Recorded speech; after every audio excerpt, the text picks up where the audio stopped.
Welcome to Moonbase 2.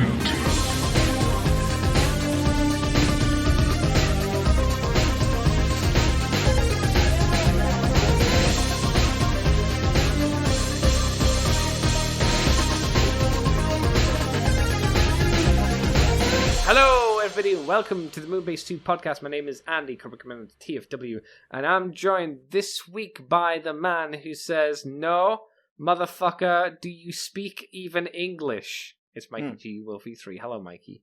I do indeed. Good. Do you say fuck you as well? It is love. It is love. That is without a shadow of a doubt. It is violently spoken with love. How's it going, Mikey? How are you doing this week? I'm alright. I'm having a coffee, a decaffeinated coffee. But are you allowed a coffee at this time? It's like nearly 8:30. Aren't you going to be up all night? It's decaf. Mikey's going to be awake all night. It's literally the reverse of that. You're not going to sleep, Mikey. Oh, no. The only thing that would be keeping me up is the coffee poops. As Mikey sits and screams on the toilet. Ah! Because I don't drink coffee, I don't know what a coffee poop is, but they don't sound good. Do you counteract a coffee poop by eating baked beans at the time? No, I mean, not when you're pooping. I mean, like prior to pooping. Make it slide on out, you know? Lovely. Yeah. Is that how that works? That's probably not how that works. It might be, though. Right? I mean, it's possible. Okay, I like that. I like that you've given us the possibility. That's good of you. Anyway, Mikey, we're here to talk not about your poop this week. Surprise, surprise. We're here to talk about Transformers. Yay! Yay! Alright, I wasn't sure if we'd get a yay. Yay, okay, cool. There's not a lot of news this week. I guess we kind of burned through the news of the last 2 weeks, but we do have a few stories to get through. So, Mikey, 115 or 115, depending on how you want to phrase it, Utopia. They're doing another upgrade kit, this time for the Kingdom Voyager Inferno. They are known, obviously, for filling in the gaps, and that's what we're doing once again. We've got arm fillers, calf fillers, and thigh fillers, baby. Those thick-ass thighs. Prior to this kit, you would just kind of flop his arm into a big old gaping hole in his forearm. This kit gives a nice little flap, so you can, cover up the hole, flap the arm up, flap the hand into the forearm, and everything looks a lot cleaner. It's kind of what the KO companies would do, basically, when they were knocking off stuff, and also just, like I say, filling in the rest of the inner thigh and the foot as well. I didn't realize how gappy and how hollow Inferno's leg was. It's quite open, I suppose. That big circular one's a bit odd. Yeah, I don't know why. I'm guessing they're trying to make it as hollow as possible to save on money, and I guess having it cut in with one bit of plastic going through the center of it keeps it stable and keeps it from cracking, but also means that they don't need to go too hard on filling it just full of plastic. I still wish there was a cover to cover the mushroom peg, though. Yeah, no, that would be nice. Yeah. I'm not sure how you do it, but... Yeah, I was going to say it was going to be hard to do given the setup, but... Yeah, I just don't like having the mushroom pegs exposed. To me, I mean, it's probably not the case, but I like the idea that you could have a panel locking around it, or so it doesn't, like, maybe just start sliding out if you're just playing with it, because there have been a few toys that have mushroom pegs where, it gets to the point where you just twist it and it just slowly slides itself out. Like, wasn't Double Dealer like that, I think? Oh god, loads of toys have been like that. Yeah, so... I used to sometimes have fun with some of them, just saying, like, how far can I twist it before it starts going? Oh, that's not good. See, I stopped doing that because I used to, like, with the ball joints on my Beast Wars toys, I used to pull them apart, and it would be, like, battle damage. Oh, yeah. So, like, oh no, Waspinator's arms got blown off again. Well, they'll never go back on because the joint's broken. Luckily, that never happened, but it could have. It could have easily happened. Obviously, it got the limbs a lot floppier faster, but yeah. What else do you think then? Is there any other thoughts? Because I mean, it's just thigh fillers. Yeah, so it's just a bit of gap filling, a bit of thigh filling. It looks fairly well thought out. I would say so. Yeah. If this is if you have this toy and you're very aware of the gaps and stuff, I would say this is something to pick up. But I don't think the Kingdom stuff is so gappy. At least the Beast Wars stuff and Cyclonus isn't. I think that well, I can tell you with the Beasts anyway, the way they work, which is, they're not really set up for gaps. No, that's the thing, yeah. Like, I can't comment on Cyclonus, but from the look of him, I saw that he seemed to be transforming quite similar to the Universe toy. Uh-huh. So I would say, like, that toy is all about, like, opening up and flaps and stuff like that, and, like, moving panels around, so you wouldn't really have much opportunity to see hollow bits. Yeah, the only kind of real egregious gap he has is in the back of his thigh, and that has to be there because he's got, his when his legs move up, his knee kind of collapses into itself. So the gap kind of has to be there. It's for the transformation rather than a cost-saving measure, I would say. But yeah, there you go. Another thigh filler set. If you're interested in that and you want to beef up your Inferno's legs, this is a way to do it, I suppose. Mikey, do you want to tell us about the next little thing? Yeah, Walgreens have revealed an exclusive Zooteki. I don't know what that is. I don't either. I was hoping you might. No. An exclusive Zooteki Thundercracker statue chase variant. So these are apparently new G1-style cartoon statues that are available in US retail as back in January from the Jazzware Zooteki collection. Yes. Which does a lot of different franchises. Thundercracker was found What other franchises does it do? Don't care. Thundercracker is a chase variant based off the Starscream, obviously, and seems to be a Walgreens exclusive. Okay.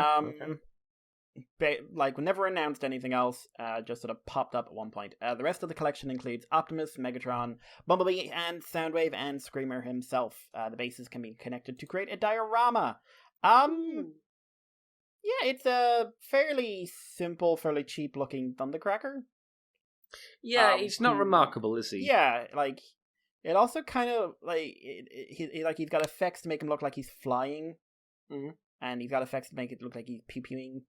And yeah, there's a base that does look like, I think the base might be the best thing of this. It's not the most complex either, but it's kind of cute because it's trying to give the impression of the fairly monotone color backdrops that they had for the backgrounds in the cartoon, which isn't too bad. It's not a bad attempt at doing it, I suppose. Yeah, also Grimlock's in there. He's not listed in the thing I was reading out, but Grimlock is available in that line.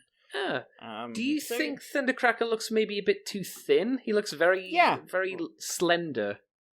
Yeah, I'm looking back at the link that they had up for the older story, which we must have missed or something. Or if we did talk about it, I don't remember it. And they've all got that, except Grim. Oh, they're all thin, you mean? Yeah, Grimlock's in Dino mode, so although even then his legs look a little thin. Okay. Also, so it's just their style for whatever reason. His hands look like Daffy Duck's feet. Ah. Okay. Space Jam is coming again for some reason. Yeah, I don't know. Everybody kicked off about the lack of Lola Bunny boobs, and I was just sitting there going, I mean, there was nothing wrong with Space Jam, but we're really doing another one? Yeah, Space Jam: A New Legacy. Yeah, directed by Malcolm Lee with screenplay by Ewell Taylor.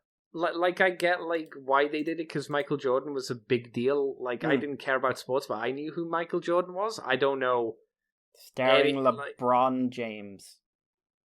Okay. I've heard of LeBron James, so maybe there is a reason for it. But even so, it's really. I'm still gonna go with that. Really.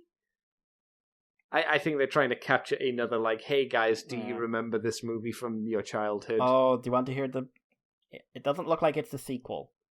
Oh, really? It's a reboot. Yeah, when basketball champion and global icon LeBron, not on this side of the pond, LeBron James and his young son Dom DeLuise, possibly, who dreams of being a video game developer, are trapped in a virtual space by rogue algorithm named Algorithm, played by Don Cheadle. LeBron must get them home safe by leading Bugs Bunny, Daffy Duck, Porky Pig, Lola Bunny, and a whole gang of notoriously undisciplined Looney Tunes to victory against AIGs or LGs, digitized champions on the court. Okay. I think the original Space Jam premise made more sense. Yeah, and that was basically space aliens needed Space They aliens found needed- out that the Looney Tunes exist in an alternate dimension. Yeah, and they wanted to steal them and imprison them and put them in a zoo so space alien asshole children could be amused by them. Yeah, this just seems to be like you're in a digital world and then digital copies of the Looney Tunes show up. Oh no, Mikey, do you know what do you know what Space Jam is? Oh no, what? It's an isekai. Oh Oh no. So was the original Space Jam. And then it was a reverse isekai as well by the end of the film. Let that sink in. You can't escape it. You can't escape the isekai. It will always get you. Future of the past. Aye, well, there you go. I'm still left in a confusing state of why is there a Space Jam 2 coming? Apart from we need something to make a movie about. Yeah, kind of that. Also, like making a movie at the moment. Brave. Yes, true. Anything else then, Mikey? No, I'd say that's all it for TC. Move on. I would agree. Super 7 Cyborg, Super 7 Super Cyborg, I should say. Sound Blaster has been revealed. So, hey, Mikey, do you remember the the sound wave that they were doing? They're doing a Sound Blaster.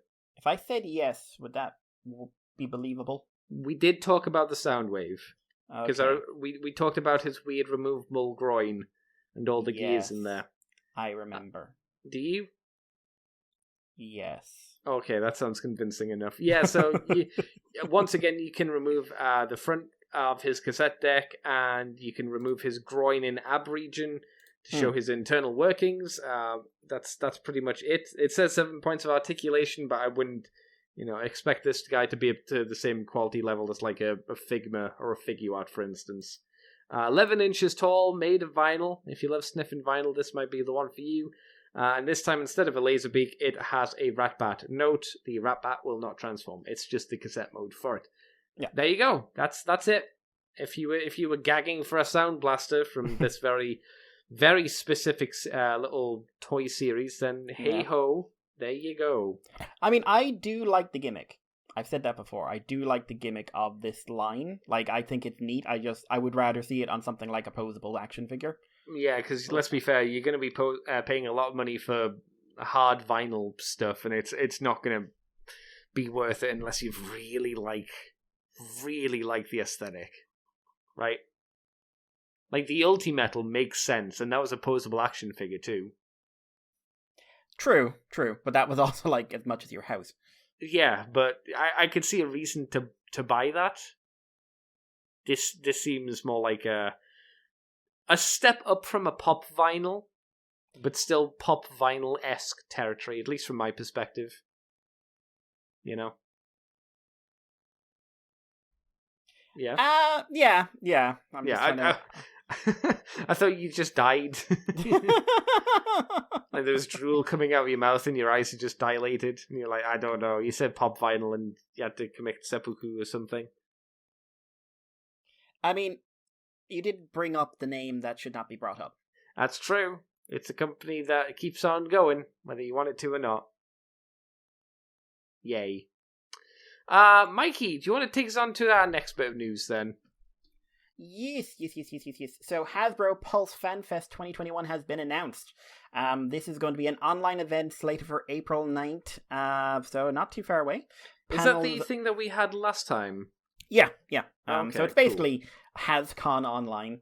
Yay. HasCon don't travel. So this is going to be a front row seat event to engaging brand panels, behind the scene content, product reveals, and exciting interactivity, all in celebration of the people that inspire us to do what we do every day, our fans. Yay. Sure. I'm going to have to do a Twitch stream of this, aren't I? Yeah, because last year it wasn't supposed to be available internationally, and then it just was. That's true. So, schedule is going to have lots of panels, lots of things. April 8th, we're going to have the members special event. April 9th, we're going to have the live stream and premium members, Hasbro Pulse premium members, exclusive access to pre-orders. And April 10th, we have a Hasbro Pulse FanFest pre-orders live in general. I don't know what any of that means. I wonder if any of those are actually this is the time when you can watch it on YouTube. April or 9th. Twitch. We want April 9th for the live stream. Okay. Everything else is just kind of woo-woo, I'm guessing. Like, what's do we know what a Hasbro Pulse Premium Member Special event is? Maybe it's a hug. Oh, that's not good in this climate. That's irresponsible. It is. So, the brands unavailable are going to be Fortnite, Transformers, Power Rangers, G.I. Joe, Marvel, Star Wars, and Jackie Jennings will be attending. Who is Jennings? A writer, director, and performer who previously a staff writer on the Chris Gethard Show, contributing writer to Detour, a staff writer and performer at Above Average, and a producer for My Brother, and Me. Also an on-air correspondent, writer, and producer for Sci-Fi Wire. Is My Brother and Me like you know how you make that sound like a really bad show? You put step in front of the brother.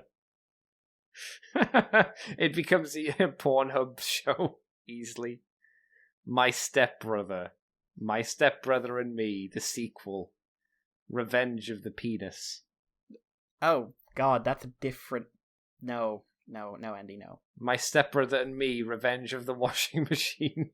I got stuck again. See, why does it always happen? See, the dark side of that is when he just turns it on. Oh God! It just pushes you all the way in. No, he leaves you hanging out. He just turns it on. Oh God! Ah! Yeah, I'm afraid I have no idea who Jackie Lennings is, and I see no connection with any of the previous Hasbro licenses, so it seems odd. Maybe Jackie's bringing the funk? Maybe Jackie will announce that registered with AGI Entertainment are going to do something with one of these products, or one of these brands, I guess? Maybe. Who knows? But yeah. Exciting times. Yeah. I'm like I say, I'm gonna, if I can, as long as it's available, I'll do a stream on it.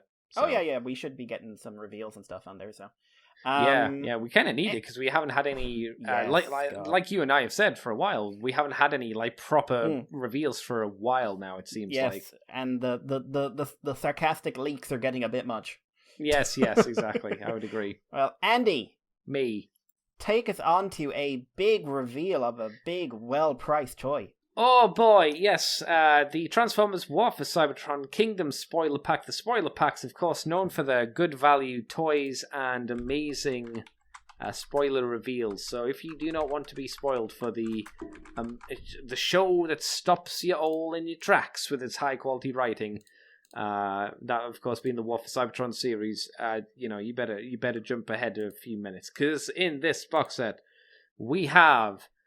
Is it the War for Cybertron Megatron, or is it the Earthrise Megatron? It's the Earthrise Megatron. It's Earthrise, No, it's not. No, it's War for Cybertron.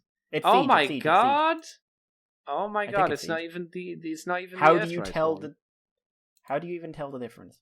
Because it doesn't have the same gun as the the original weird one. cannon. It doesn't have the weird cannon. Yeah, the weird cannon accessory. I think the head is the same as the War for Cybertron one as well, rather than the Earthrise one. Oh my god, they couldn't even spring for the Earthrise mold for this fucking thing.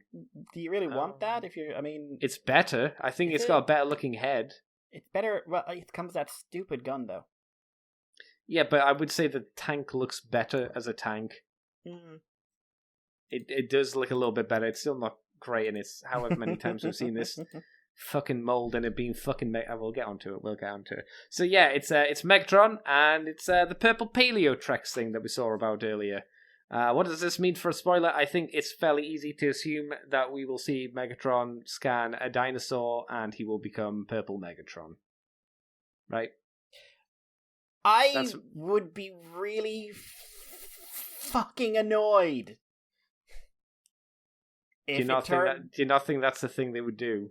Yes, I'm just saying, like, I would be incredibly pissed off if Optimus Primal and Megatron from Beast Wars are just reformatted Optimus and Megatron. That would be hilarious, because it would be like, you just do not understand what you've just done. Do you have any concept of the shit you just pulled? I really hope this is the case. Oh, man. The thing is, I actually believe it. I actually think that's probably totally. very, very likely. Yeah. And I think that's a fucking crime if they do that. Doesn't mean it will. Doesn't mean it will happen. No, You're just guessing but clearly. It seems very probable, because I'm just thinking, like, in 6 episodes, do they want to introduce a bunch of Beast Formers, Megatron and Optimus Primal, and then explain Megatron and Optimus Primal?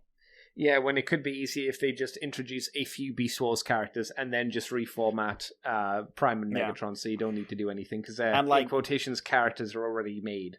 And is it easier to do a time travel story, or just say you landed on a planet like Eucharis? Yeah, exactly. It's like, Again, we could easily be wrong, but I think this really shows us how much faith we have in the writing team for this show. This set also comes with a Matrix in a bandolier, which you can strap as a big old boob thing on Megatron. I like because that makes him the leader. Yeah, I like the idea of that. It doesn't look great, but I like the idea of it. No, I think this would work if this was G2 Megatron. Yeah, I also like how in the vehicle mode storage for that. I don't think I've seen it. Let's have a look. Oh, yeah, it's just put on the top. Is that even connected on, or is it just plopped on? I think it's plopped on. I think you might be right. Yeah. And you mentioned the price, because it's not on here. How much is this meant to be going for? Oh my god. Mikey? So, this Voyager figure, which is like 25 quid and 30 euros. With a deluxe? With a deluxe, which is 16 quid and 20 euros. Mm-hmm. And I've recently bought a similar 2-pack, which cost me £45. Yes. This was revealed on Smith's UK, and this is going to cost in England $62.99, and in Ireland $75.99. It's a special edition, Mikey. Everyone wants this. Special? Are you fucking high? They're going to be worth so much money in the future because everyone's going to want these. Everyone. And it's not. You've done G1 Megatron 5 times out of this mold, and it's not like you made any major changes to this one. You added different scuff marks. Yeah, it's still primarily like silver, which is like, okay, neat, I guess. And you're going to charge me that much? Like, that's Rodimus levels of bullshit. I still think the concept of the spoiler toy box is really fucking weird as well, isn't it? Because if you're a parent going into, I'm sure we've said this. If we haven't, there's another Transformers podcast that said this, I'm sure. Oh god, yeah. If you're a parent and you're going into a store and you see this and you're like, what the fuck's in this box? You're not going to buy it. No way. Why would you? Right? I wouldn't buy it if I knew what was in it, but No, you especially wouldn't buy one because you know what's in it. But as a parent who doesn't really care that much, if they have no idea what they're buying, they wouldn't buy it unless their kid's like, oh, I know what this is. I really want it. Then they'd be like, okay, fine. Even then, like, if you were a parent, you bought this and that's what you got out of it, and you saw the other prices on the shelf, I'd be mad. Yeah. Because this is a massively jacked up price. It seems to be. There doesn't seem to be for the value. Nothing. As far as we're aware, the entire box has been revealed. So you get those 2 figures. Okay, you bump up the price a little bit because it's in quotation special edition. But then the extra stuff you're paying for is the bandolier and 3 effects parts, and those effects parts cost fucking nothing. I guarantee you they are cheap as shit. You know, in production costs, I mean, at least. It's no. It's really gross. Why, Mikey, have we had like 2 weeks back to back where we've been like, yo, Hasbro's been making really gross calls on the pricing, seemingly? I honestly don't know. I hope we don't keep saying this because that would be really bleak. I don't think it'll be the case, but for some reason, this and the Hot Rod Rodimus, all their prices, man, woof. Unnecessarily woofy. You would be better off going online and buying the individual toys yourself. Because these don't even look that nice. No.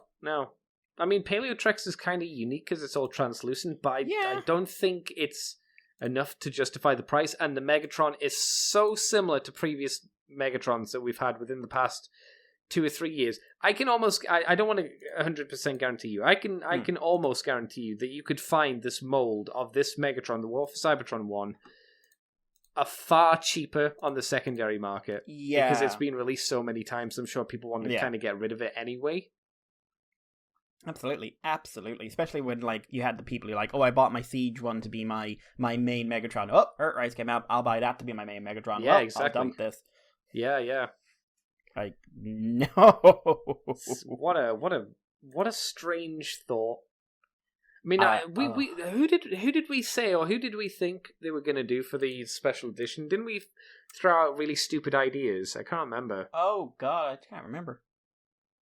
Had we said T-Rex? I don't think we did. We were trying to figure out what leader would be a good choice. Yeah, because it was a big box set, and all the other box sets have been leaders. Which kind of, it doesn't justify the price increase, but you could go, okay, fair enough. It's a big leader box. You know, I think this is the most expensive one so far, isn't it? Of the three, right? I don't know off the top of my head, but again, they're bigger toys with more features. Yeah, I'm pretty sure that the other you say that they're more. Voyagers with a lot of extras, and one of those extras is a trailer. But at least by the basis of the stupid pricing and people wanting that trailer for stuff, I can at least say, well, it fits the pricing model that's been there before. This does not fit the pricing model that was there before. It doesn't seem to. It seems like a price increase, but I could be wrong. I'd happily go, okay, you got me. I was wrong there. Fair enough. But yeah, very...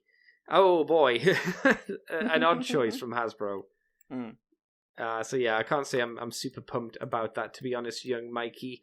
Do you want me to take the last news story, or do you want to do it? It's up to you, buddy. I'll do it. I'll just get out of the way. All right. So, via a few different leaks over the week, we have had new images of what is likely the Transformers Kingdom Galvatron figure. This is looking to be leader size. We see it next to what is probably T-Rex, done out of Megatron.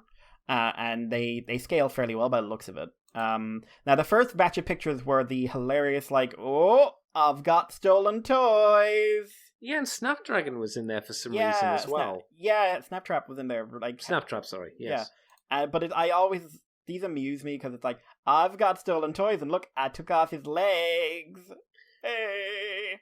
Yeah, and like you said, T-Rex's like dinosaur thighs parts were there for some reason. Yep.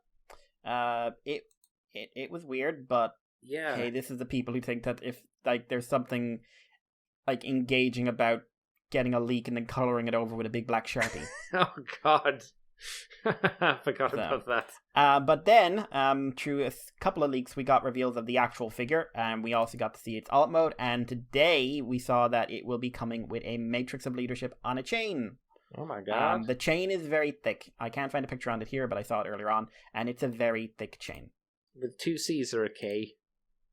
I would go with K in this situation. Okay, so standard thick. Okay, fair enough. Yeah, I haven't seen pictures of this thick chain that you're talking about. Oh, okay, I've got an Instagram. You don't need to send it to me if you don't want to. I mean, it's just a Matrix. You need to see all the features, Andy. Do I? I mean, you need to go on Instagram and become one of the Instagram people. No, no. You do. You need to be trendy and take selfies. No, I don't want to take pictures of my depressing life. That would make me depressed. Selfies wow, that is a thick chain. Holy shit. You need to take selfies of yourself that are actually highly staged because you're using a DSLR camera instead of a mirror. That's true. Yeah. Why is that chain? That can't be real. That has to be like someone made that, right? Because that chain is like ridiculously big. Chunky. It doesn't look like it's scaled at all. No. The Matrix looks kind of cheapy as well, to be honest. Yes, but anyway, so we got the full reveal of the figure. It's a very G1 Galvatron. Yes. Couple of interesting features. Like, it looks like Galvatron, which is, we were talking during the week and just like, there's never actually been a good Galvatron toy, unless you count the original. You mean the G1? Yeah, maybe good. And even I mean, I think for the time that Galvatron's fine. For the time, and that was like the 80s. Yeah. Since then, there has not been a good official Galvatron toy. I think is a fair statement. Yeah, because I was going to say, well, what about the Master Galvatron? And it's like, well, that's not G1 Galvatron. That's not really Galvatron either. That's Megatron in grey. Beast Wars doesn't count either. It's a shame, because he is a good Galvatron. I love him. But, So this Galvatron, it is a new mode by the looks of it. He comes with weapons based off of the Harbinger.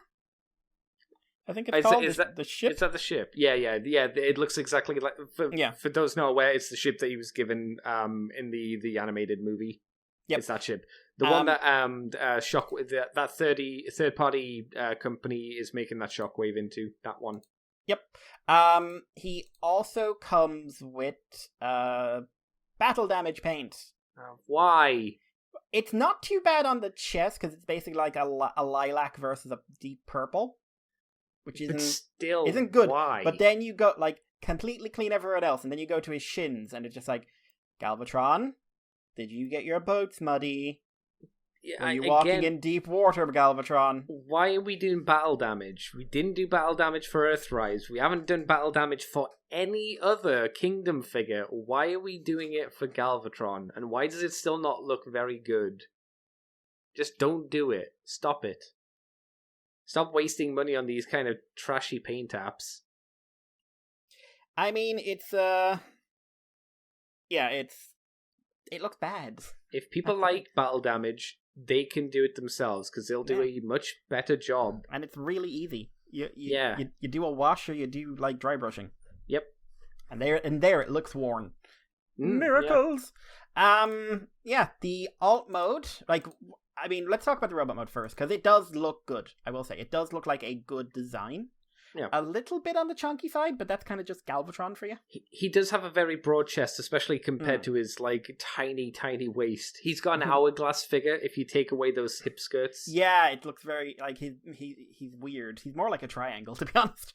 Than an hourglass. That's a good point. Yeah. But it's a really nice head sculpt, which I think is what really set people off on this guy. Yeah, he's mistransformed here because his shoulder pylons aren't up the right way, but is that not right? I thought they were meant to. They're straight. They come off his shoulder at like a slight angle, but they're straight in that. Oh, okay. Because look, they be clips. Do you see the clips? I see the clips. So I know the Titan Return one got redone into Super Megatron, which is much better and just lovely. But it certainly looks the part. It looks decent, and again, that's never happened before. It doesn't look like there's any collision with the arms and the arm cannon, which was a big problem at the Titan Return one. That was such a bad placement for the cannon, which was on the front side of his biceps, so you couldn't bend the elbow. Yeah, I remember all the people who used to do adapters and stuff to move it. We also see his alt mode, and it is very G1. There's a really bad one of those put on your 3D glasses and look at the toy. Yeah, why is that? Because they think they're funny. And also the Matrix is there as well, so it must be real. Oh yeah, and it's still got the fast chain, Jesus. Yeah. But it does look like the legs are kind of collapsed in a lot and hidden away. Yeah, it doesn't look like he's got a lot hanging off of his ass for a change, which is interesting. Yeah, and you can attach the guns on at the side for extra pew pew. What do you think? Well, I have Big Cannon, which was a third party, fairly cheap redo. You could easily, if you wanted to, you could easily say KO of the Titans Return version. They got rid of the headmaster gimmick and just made him into a better toy, giving him really clacky joints. Am I wrong, or was that the bottom half was the same, but they redid the top half? It was still pretty much all the same. They did resculpt it so it was a lot smoother, so there wasn't as much weird techie detail, and it was a bit more curved. But for the most part, it's the same transformation completely. But like you say, just a little bit cleaner and whatnot. So it does look more like a toon accurate Galvatron. And this, to me, doesn't look like a big step up from that. Now, this is hard to guarantee because with no idea how this transforms. This is mainly going off how they look more than anything else. But I do think for a Hasbro release Galvatron, this is your best one. And like Mikey said, it's the best one we've maybe ever had. So there is that. At the end of the day, why this isn't in the Studio series, why this is in the Kingdom line, I don't fucking know. Why does it have battle damage? I don't fucking know. Doesn't make sense. Why does he have guns that are shaped like a ship? Don't know, but that is good. That's good. Really good, solid Galvatron.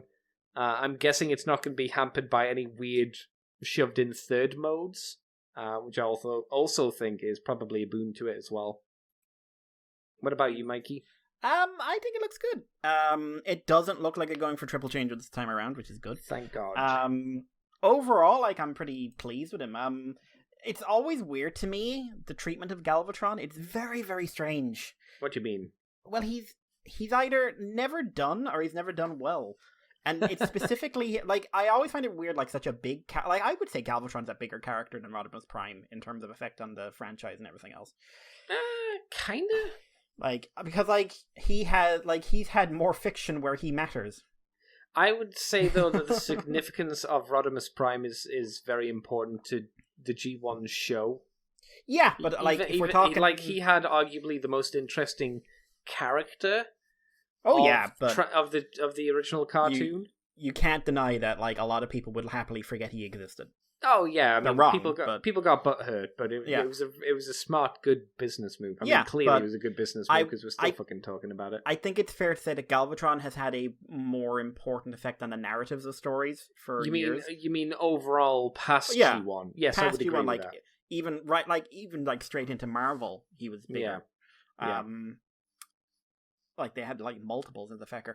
So I've always found it really weird he's never had a decent toy. Like, he's either been screwed over... Well, we always said the Voyager got screwed over by being shrunk back in Classics, but that design was flawed anyway. It wasn't a great design. It had issues, but I think... I mean, obviously, being bigger would have held up better. But obviously, with the Generations of Universe line, they were going for a different take on G1. Yeah, so even which is kind of why that line was interesting for a long time. Yeah, we all liked it back then, you boring sex.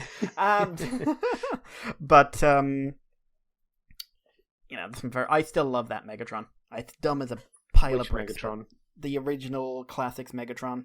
That the gun Voyager. One. The Nerf gun. Oh, that's still really good. That's dumb as a sack of bricks, but I love it. And also, like, one of the best, like, early Optimus designs.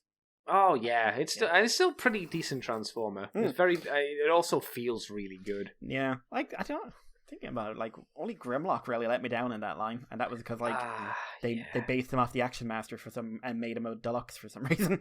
Yeah, like, he wasn't terrible, but he was disappointing. The hot rod was bad. Whoever designed it had never seen a T-Rex. No, it's a weird kind of hybrid Raptor T-Rex thingy. And the Hot Rod was bad, but that kind of poor old Hot Rod has gotten screwed over with toys for many years. Yes, I mean you talked about Galvatron not getting good ones. Hot Rod Rodimus has been doing more and had quite a few stinkers. But yeah, like this is an official Galvatron, probably relatively affordable, we're assuming. Yeah. And now you have the three. You have Galvatron, Cyclonus, and Scourge as well. So you have the three important guys from the season 3. Which all kind of tells me that, like, Studio Series and Kingdom were probably at one point meant to be the same line. It would be weird if that wasn't the case. Yeah. Something happened, clearly. But anyway, I think it's really neat. I hope he lives up to the look. The battle damage is dumb. Yeah. It was always dumb. You never did it well. Stop trying. Will you buy this figure, though, Mikey? That's the question. Price and money will decide that on the day, sir. Okay, because you were thinking about getting Megatron as well, the Dino Megatron, T-Rex Megatron, weren't you? Would you put the T-Rex Megatron priority above Galvatron? Absolutely. It's one of my favorite Transformers characters of all time. Fair enough. Okay. So yes, absolutely. And it looks really fun. And, like, I definitely want to get that. And if there is the legendary Jurassic Park one that got rumored a few months back, I'll probably want that too. But, yeah, no. Megatron first, Galvatron. Galvatron is not... So I'm going to say I like the look of this, but there are quite a few other Transformer figures I want to get before he'd be priority. Are they all Beast Wars ones? Not all of them. Or most of them Beast Wars ones? Most of them are Beast Wars ones, yes.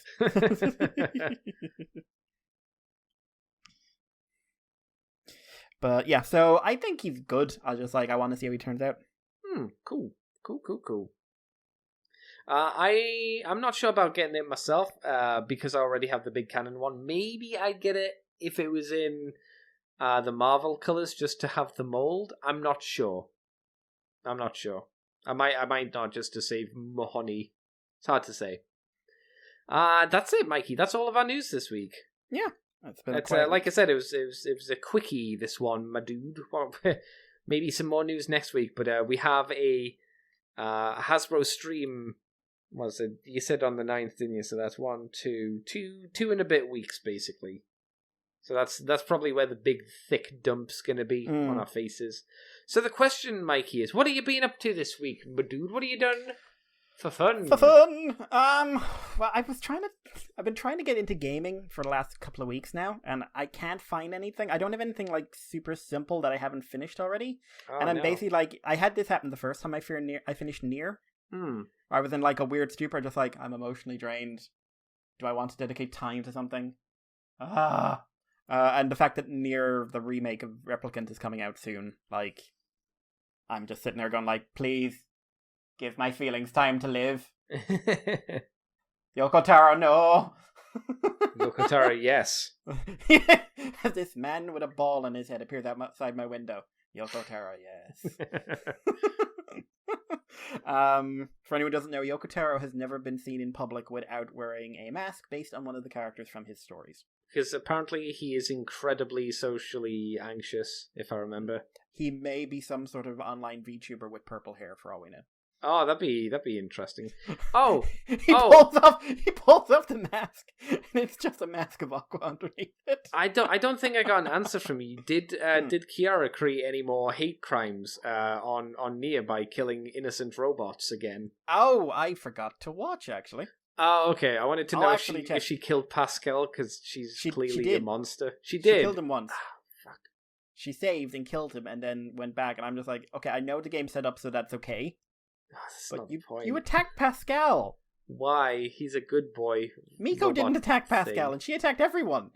Oh, Miko didn't attack. Good work, Miko. Just like, you don't attack Pascal. No, Pascal did nothing wrong. Nothing wrong! And suffers all the time. Oh my god, I'm gonna cry again. Here's another question before we move on. Did clearly you watched Miko do it? Did Miko do all 3 endings or just one? Yes, she did. No, she did all the way to the end. Oh, good. Okay, she played it correctly then. That's fine. She went through the ending credits and cried the entire time when all the names came up. And good reason. She wouldn't stop clapping at the end. She was very pleased. Yeah, it's a very good game. Yes, it's a fucking awesome game. It's a very good game. I found a YouTube video a couple of weeks ago, and it was just like, Nier Automata, the worst decision I ever made. And it's just like, this is the most overhyped... ironic? Is it an ironic, like they actually aren't... It isn't the case? It's the most overhyped game in the last 10 years, in his opinion. Did they explain why? It didn't think the story was good or engaging. It's overcomplicated. None of these characters are interesting. This world is dull and boring. Graphically, there's nothing impressive about it. It's simple enough combat that I don't get told what to do, and I didn't enjoy it. And all this is dumb, and I'm glad the robots are dead. What was one of the first points you made? Because I agreed with that. It was basically didn't like anything about it. Like. There was if you listen back to what Mikey just said, it was either the first or the third or the fourth point he made. I can't remember exactly what it was, but I was like, maybe I could see that. That's a personal opinion though.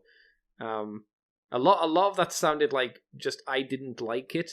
That not rather than this isn't a good game because it's more I personally didn't like it. Didn't he say something like I personally didn't enjoy the story? Yeah, didn't like the story, didn't like the characters. Yeah, okay, fair enough. That's fine. If you don't like the story, yeah. That's your choice. But I wouldn't say it's a bad story. No, I would say it didn't suit you. If you wanted to say fine. A bad point was you played the game for a second time, yeah, with barely any differences, I'd go, yes, that is a big with flaw. A less interesting game set. Yes, I wouldn't say that lessens the game experience, but I would say it's a time waste, an aggressive time waste for no particular reason. The best thing about that is the new side missions. Yes, it eventually does interesting things, but I'd say 60% of that second playthrough is the same stuff. But then once you get to the 40%, you're like, oh wow, this is really good again. Yep. Wow, that's an interesting take. I disagree with it. Strongly, but yeah, so I didn't have any games this week. A bit of the old animus. The last dungeon I think we're nearing the end of that. That's kind of hit sort of end game kind of actions and stuff. Still funny. Still a lot of fun. Still quite 13 well episodes then? Looks like, I'm guessing just by the structure. Okay. ReZero, new episode of that. What episode are we on for that? Like we've 10 got or to be in the 20s. Yeah, I'm trying to think what it is for season 2 part 2. For season 2 part 2 would be like 9 like or 10, right? or 11, I'd say. Yeah, so we're nearly at the end of that as well then. So there's probably like 2 to 4 weeks left and that's it. Yeah. I didn't cry. You lie. You said on Twitter you cried. I did. I said that I didn't cry, you cried. That means you cried. I know the language. It means you cried. No, I haven't watched it yet. Amelia has come on in leaps and bounds. Can I just say that? Yeah, I mean, this has clearly been her season. I think we talked about that when we did the season 2 part 1 breakdown. Yep, she will never ever be Rem. Rem is amazing. Yes. But it's so nice to see a character that we weren't invested in because the story was not interested in her in the time get so much development. Oh my god, this season is all about trying to split the fandom into Camp Amelia and Camp Rem.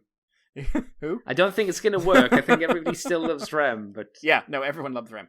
Also, Beatrice got some fantastic stuff in this. Yay. Building on the stuff from season 1, building on stuff that was laid out in season 2.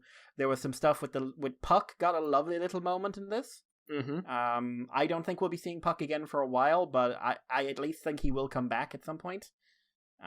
Which I'll be happy about. But it was a nice little moment.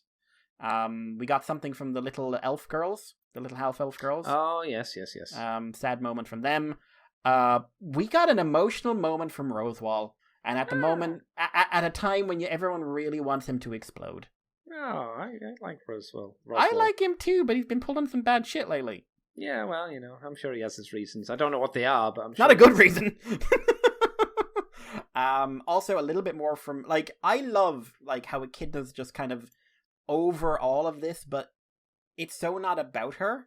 Like, Rosewall is the main antagonist, really. And it's very interesting to me that Echidna is still looming over this entire season. Well, I mean, thankfully, in Roswell's defense, he hasn't made anyone drink his own bodily fluids in form of tea. So true. There is that. You can always give him that. She wanted to know what would happen. Yep, but she didn't even say, "Hey, we don't even know what I did in this tea, but I did something in this tea." Even Echidna knows you're not going to drink the tea if she tells you beforehand. Didn't he drink it a little bit though? I don't remember. I think he did have a little bit. I think he had the biscuits. But yeah, I love Echidna. Echidna's my favorite thing to come out of this season. I don't know. I don't know what's going to happen to her after this. I'm assuming basically they'll leave the sanctuary and we won't see the witches again until something happens with Satella. But Echidna's been an absolute joy, and I'm still fascinated by the fact that it seems to be hinting her face has changed at some point. Back Arrow as well. Watched a new episode of that. That was excellent. That was the best episode of the season so far. War were declared. Big fight, very clever fight scenes. Not the most dynamic they've had, but very clever fight scenes. Some crazy anime shit of the old man who's tougher than the robot. Oh my god! Oh my god! Is it as good as Master Asia? I mean, he's got a big whippy thing. Does he beat 2 or 3 giant robots with a scarf like Master Asia? He knocks one about 100 miles. With a string. Are there actually any G Gundam references in this show? Not specifically, but he's an old man with a long beard. Okay. And long hair. And he does backflips. So, I don't know. But that can't be good for his spine at that age. Yeah. We've got more stuff from the character of Shu, who is really... We've gotten comfortable around him, but there's a little bit added here to add just that little bit of just keep your eye on him. Whatever he's planning is ultimately from his perspective, not everyone else's. Okay. Arrow got some good stuff in this as well, where he basically starts screaming at an enemy soldier for being for doing something he thinks is stupid. Okay. Yeah. Also, we get I thought this was going to be done, but we get continued references to the fact that the members of the village who aren't directly involved with Arrow and stuff kind of really hate everything that's happened to them in the last 11 episodes. Okay. And are really fucking resentful of everyone and everything. Huh. Which is really interesting because I would have thought that would have faded by now, and I'm really glad it hasn't. It does make me kind of want to punch the old man in the face, but... and yeah, like, there's also a thing here in this one, like, you have allies now, but I just don't trust anyone because their personalities haven't changed, just their reasons for being around you have changed. And so, like, okay. But no, Back Arrow, really liking it. Really, really liking it. I don't know, like, because I don't check these things, I don't know what kind of impact it's having on the anime scene this season. But I would definitely say it's a series to pick up. I'm really, really liking it. Nothing else anime-wise of note. Ruby episode 13 aired for season 8. Last episode was everything going to plan. This episode is plan gets shot in the knee. What did you do? I did apparently everything. Basically, everything that could go wrong did. Literally. No.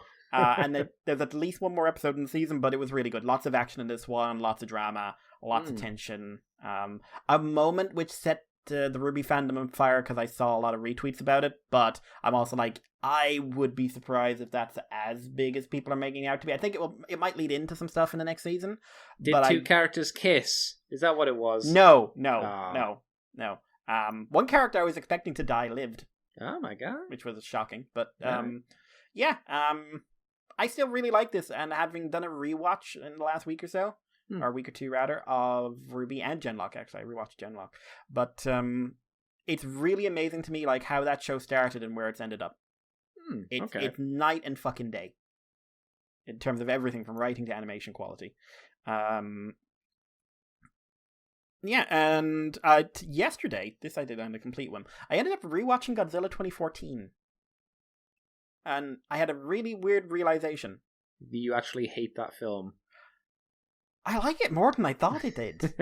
Which one's that one? Is that the one I really don't like? Yeah, the Gareth Edwards one. Like, yeah. Because I've always said, like, well, it's a very flawed movie, but I like elements of it. I like some of what they were going for. I'm glad they moved away from it, but blah, blah, blah. And I rewatched it and I was just like, actually, no, these mostly work. Okay. My memory has been harder on this film than a film deserved. Like, apart from, like, the main character's performance, which is a bit staring into the middle distance, and Bryan Cranston not being the main character, everything else just kind of works. Okay. Which is weird. I always remember you being a pretty big supporter of the film for the most part. I liked it, but I was always like, as I got, certainly the last 5 years, I said like, listen, it is very flawed, but I do enjoy it. It's one of those films, and now I'm just like, I haven't seen it in a few years. I just think it's good. Like, I think it's aged very well. Okay. I'm glad Gareth Edwards didn't do anything else because he didn't really get the whole kaiju genre. He got taken on because he did an independent monster movie that got around its budget by avoiding like looking at the monsters for too long. Oh, that was Monster, wasn't it, or something like that? Yeah, which is very artistic and is all right as a film. But Monster. Oh, I remember thinking Monster was fucking boring when I saw it. It's boring as hell, but it's very much an independent, cheap budget film. Yeah. And I'm glad he didn't go on. I'm kind of sorry that Mike Doherty kind of got saddled with making of the Monsters look a bit like 2014. What do you mean make it look like? You mean the visuals? The whole thing where he had to work in those shots of the pan away shots and don't hang on the monsters too long. Like, which like he said in interviews, like it was like, okay, we want to feel like it's a continuation. Whereas Adam Wingard said like they wanted it to be as bombastic as possible.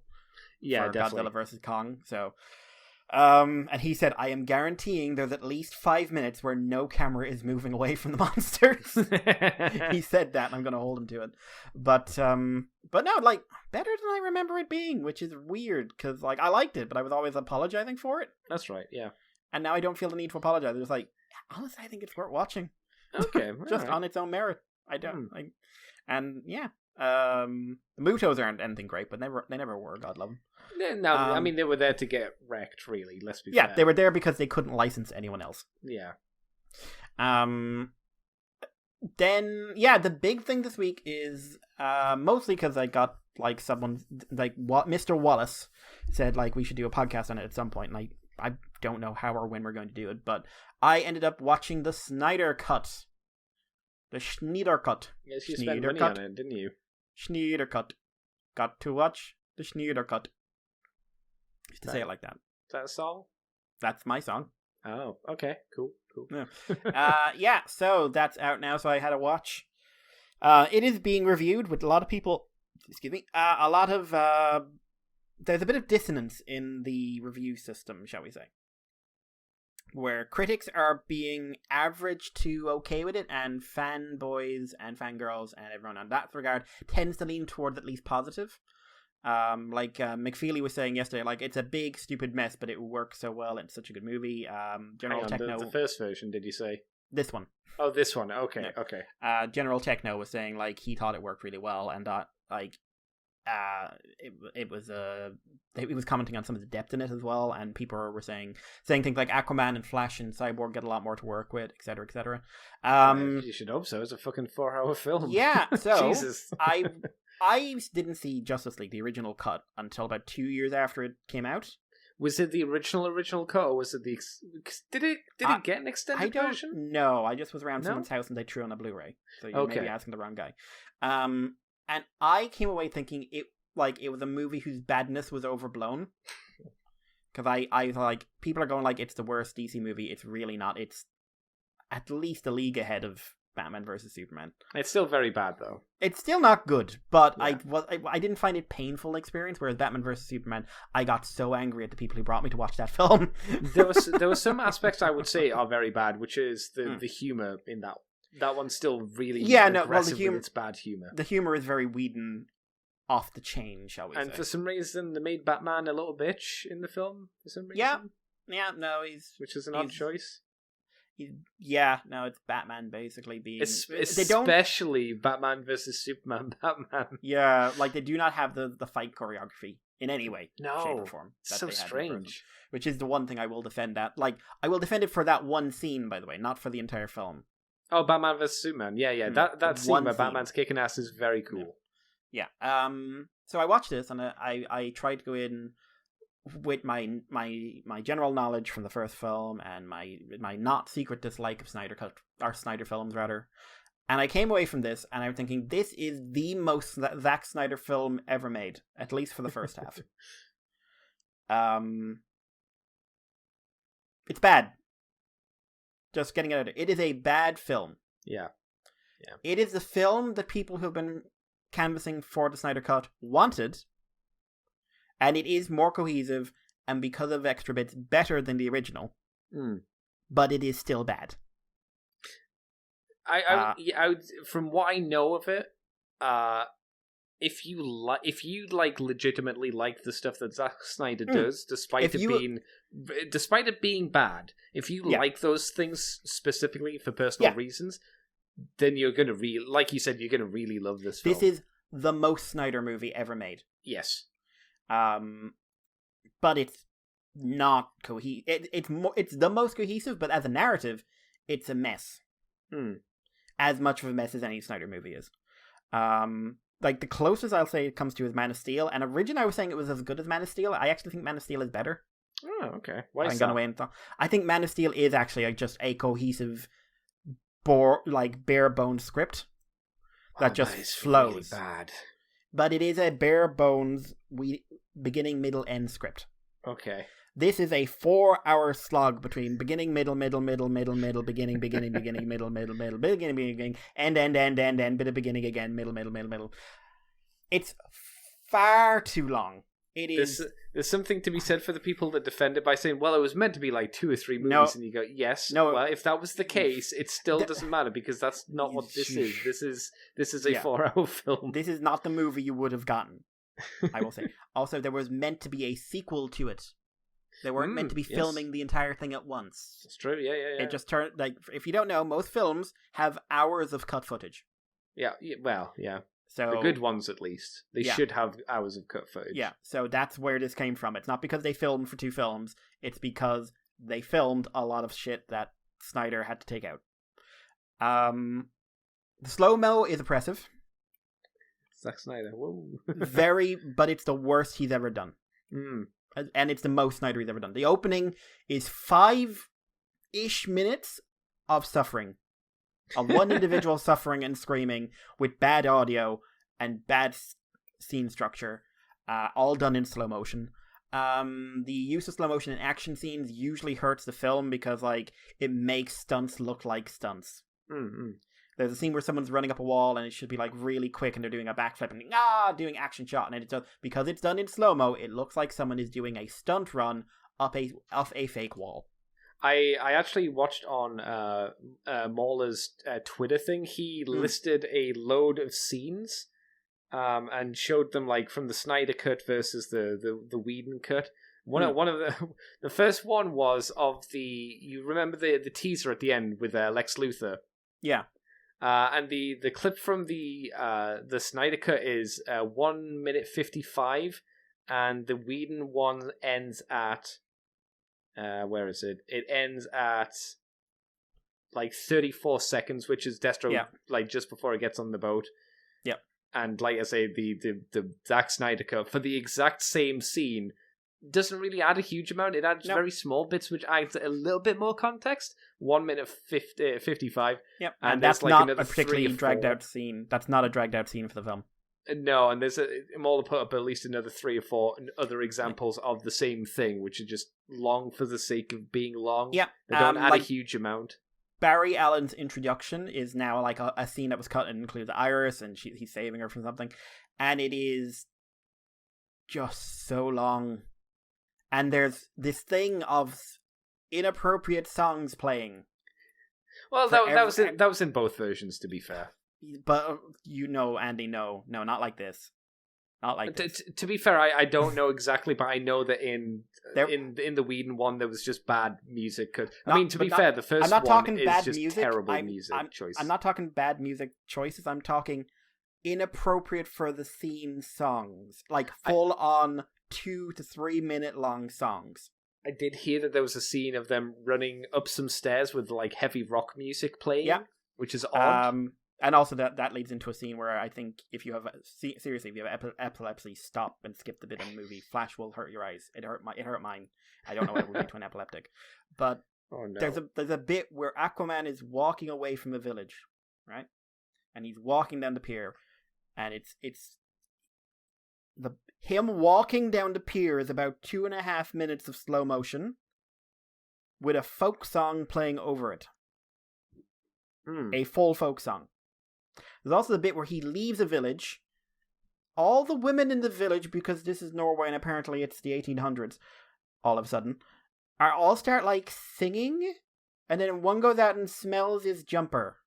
He is very hot, so I get it. I just wouldn't come back to that village if I was him. I don't know. And it's implied he's been there a lot. If it's being offered there, he's not with me at this point.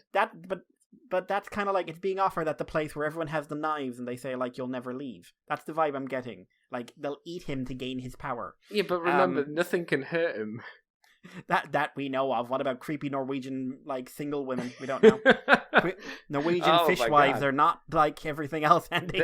They're stronger than Atlanteans. They're like, when we have man flesh, we keep man flesh. And there's a lot of bad acting from people who are not in the primary cast. Oh no. There's some not great acting from the people in the primary cast. Ray Fisher gets a lot more to do. He plays Cyborg. He gets a lot more to do in this version. I hear he's still a bad actor, though. He does not give a good performance. Okay. At all. Throughout the movie. So, great you had all your scenes added back in, and your character now has more context. Bad because it's highlighting that you should not have been in this film in the first place. He's just not very good in it. Steppenwolf gets a little bit more in terms of character, but is still paper thin. Superman gets a walkway with people talking in his ear. It's not good. I'm not going to go on anymore. It's not a good film, but if you are someone who's like, I like Snyder's style, or I really wanted to see this, or I'm really into DC and I'm very forgiving, this film will work for you. Genuinely. it will do what you want it to do, and I would not be surprised if they got a sequel out of it. If you're general audience, or if you're someone like me who's a bit more critical of films in general, or if you're someone who's not invested in DC, or if you don't like Snyder's work, this will be a painful slog that I would advise you avoid. So, yeah, and that was my week, really. Wow. Andy. Yes. What you up to? What have I been up to? I've been painting. I got 2 things finished painted this week. I finished off my Warhammer Underworlds. I think it's Shadespire from the first season Chaos Warband. I finally got all those boys painted. I had a decent chunk of it finished off before the winter last year. Now I guess the sun comes up, and that's kind of when I guess the need for painting, or the urge to start painting comes in. I guess I don't want to paint when it's cold and cloudy. I also got finished today the orcs, or the Uruks. I don't want to ever call them Uruks. They're orcs. They'll always be orcs. They're orcs to me, baby. We call them Uruks now just for licensing. Woo-woo. I would have thought Urukai was licensed. Or Uruks, rather. But no, Urukai would be licensed, because I'll be under the Tolkien estate, or whoever owns that, but Uruks aren't. Yeah. Because that's their own word, I suppose. So I finished all of those things up, which was good. I took a bit of time. Been streaming, obviously. So I got finished, or I've nearly finished Doom Eternal. That's not too bad. It's got a few elements to it which really slow down the game pace for me, like the Marauders. I don't like the Marauders. I don't think many people like the Marauders of fighting them. Yeah. And I think overall the better condensed experience is the Doom 2016, and Doom Eternal's kind of like the more frantic, almost arcadey feeling, hyped up version on cocaine. It's still not bad, but it's a lot more. It's not the more foreboding Doom that 2016 was. So I've been playing a decent bit of that. Have I been up to anything else? I'm sure I watched something, didn't I? I don't know. I'm not in your house. You should know these things. You should. You tell me you're always in my brain, Mikey. It's kind of disturbing. It's not nice.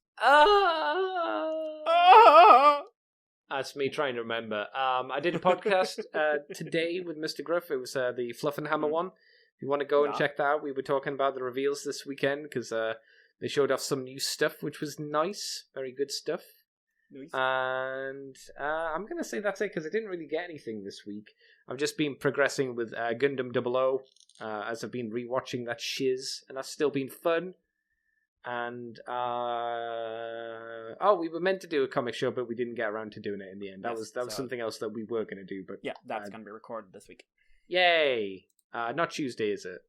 Monday, I believe. Okay, good, because I'll be out on Tuesday. Cool. Yeah, I think that's it. I don't think there was anything else. I've just been... I think I'm up to date on the Jobless Incarnation, Jobless Hero. That's still very good. I'm going to be sad because it's only got 2 or 3 more episodes left, which is a bummer. Until the season break, but that's very fun. It's kind of a bit of a dark turn in that episode where you go, oh, this character was nice. Oh no, I can see why people are scared of him. Oh dear. But yeah, still good. Still very entertaining little show. Recommend it. Good times, baby. Hell yeah. And I'm going to say that's it. I don't think I did anything else. If I did, it clearly dribbled out of my little brain canal. So what can you do? All the days blend together, Mikey. They all blend together. Yeah. So I suppose we should wrap up the show, because there's no point dingling this dong out too long. Oh, bless you. My God. So violent. I have snizzed. So violent. You actually did something as well this week. You did a podcast with Mr. Jason.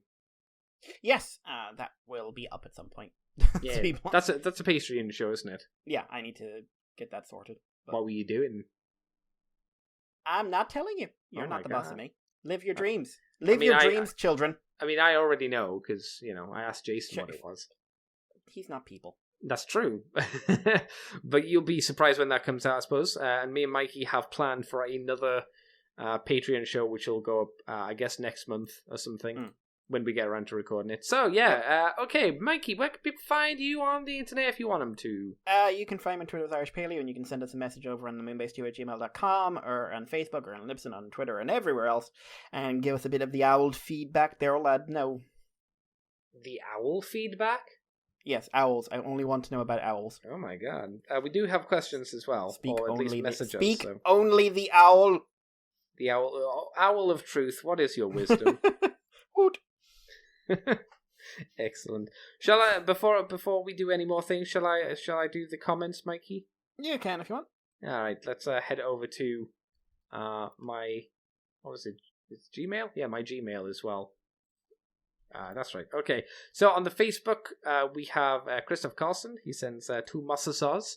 The first one is a video for the Star Blood Stalkers. If you did not know, Christoph is obsessed with the Seraphon, which is basically the lizard men from Age of Sigmar.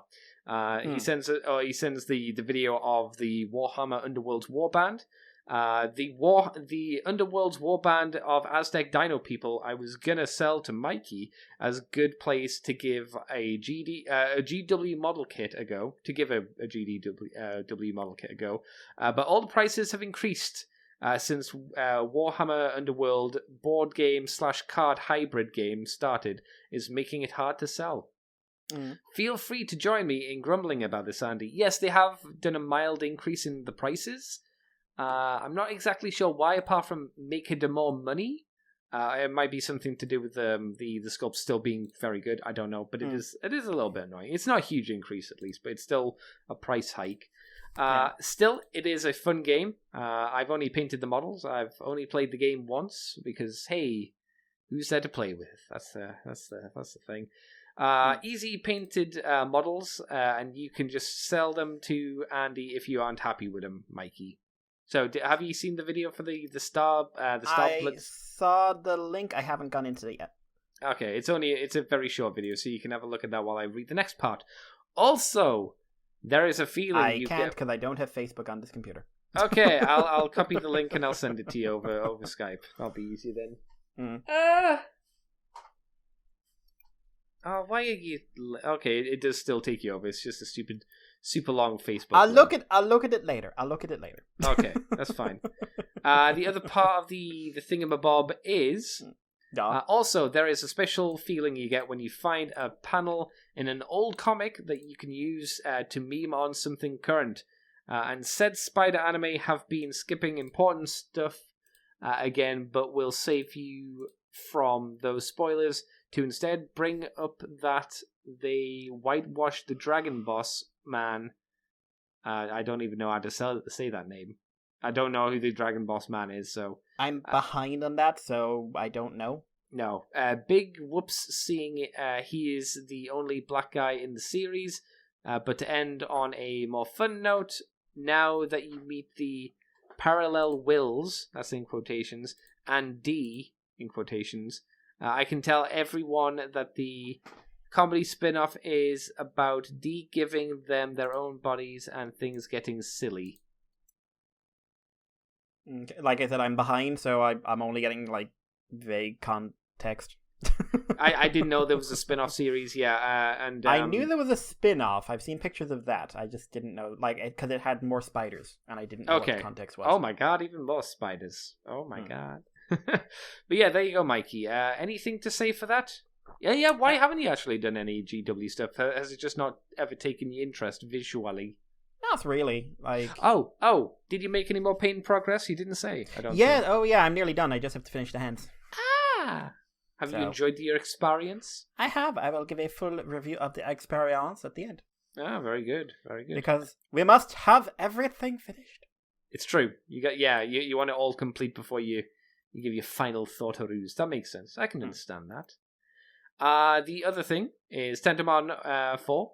Well, to close the book on Tomb Raider, the best one I've played, Underworld and its sibling Legacy, Legacy and Anniversary are on sale on Steam for like under €1. So why not give them a shot? That must be to you because I don't use euros. I'm a big boy. I don't know. I can't tell. I'm assuming because he lives in a European country, if I remember right. Oh, I just don't like Tomb maybe Raider, he can't see the UK. Maybe you're being biased. I hope so. Maybe you're a prick. That's true, I am. I admit these things. They are late PlayStation 2, early 360, so let's jank. But before they become pretentious Uncharted clones. That said, they still have their own flaws, like QuickTime events. I almost said QuickTime events. QuickTime events. Anyway, didn't Aquaman just loot the suit from the dead king? I don't think so. I think his suit melted. And if he did nick the costume... No, you did. There was no shot of what happened. I don't remember. He gets the spear, the big monster goes away, and then he comes out of the thing with the suit on. If he did get the Dead Kings, it's quite convenient. They had the same body size because that thing is tight. Maybe on Aquaman. Maybe he was the Dead King. What? Yeah, you never thought of that, did you? What? No, I don't even know what that means. Maybe he was Dead King. That's why it fits. Oh my god! Are you saying Stable the Dead King time loop? Oh my god! All comes back in a circle. It is the Ouroboros effect. Is that what you're saying? Exactly. Fuck. But speaking of underwater stuff, remember Nick the Lego Rewind guy? No. I don't. I'm afraid. Well, he put out his indie comic Planet Ripple on itch.io/. That I've heard of. Okay, so I gave it a shot, and I think it's something you might like. Mostly since it turned out to be an underwater mecha series with cool designs that are like a mix of Lego Aquazone, I remember that, and Mega Man X. And first one's free, too bad it gets way too soapboxy at times, and the action don't kick off until Volume 2. But 5 vols deep, I'm still hungry for more. There you go. Oh, what do you think of that, good. Mikey? That sounds interesting. Yeah.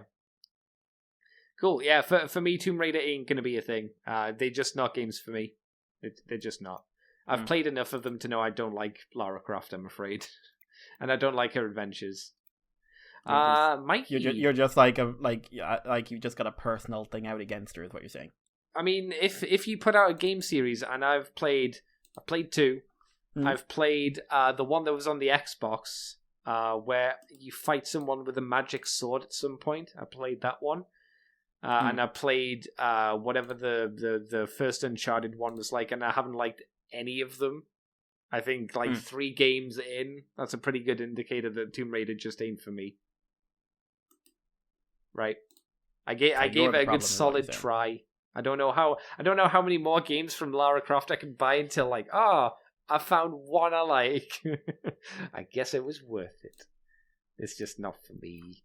Do you have any questions, Mikey, from the peoples? Nope. Okay. We have no questions today. You said where people can find you, so I'll say when people can find me if they want to. You can find me on Twitter, CCTFW, on YouTube as Cobra Commander TFW. You can find this podcast on Moonbase 2 forums, on Twitter, iTunes, Facebook, Libsyn. YouTube is Moonbase 2 Transformers Podcast. You can also find us on patreon.com/Moonbase2. And if you do $2 each month, you get the extended version of From the Files of Teletron 2.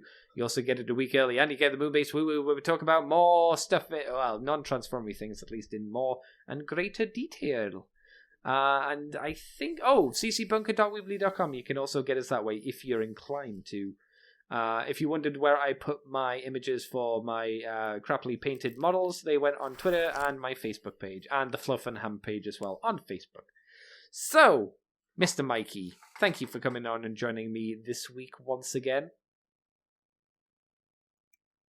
All right, well, fuck me. And until next week, everybody, you broke up a lot. Oh, okay. We being me and Mikey will see you guys next time. So thank you again, Mikey, and we will see you next time. You are now leaving Moonbase 2.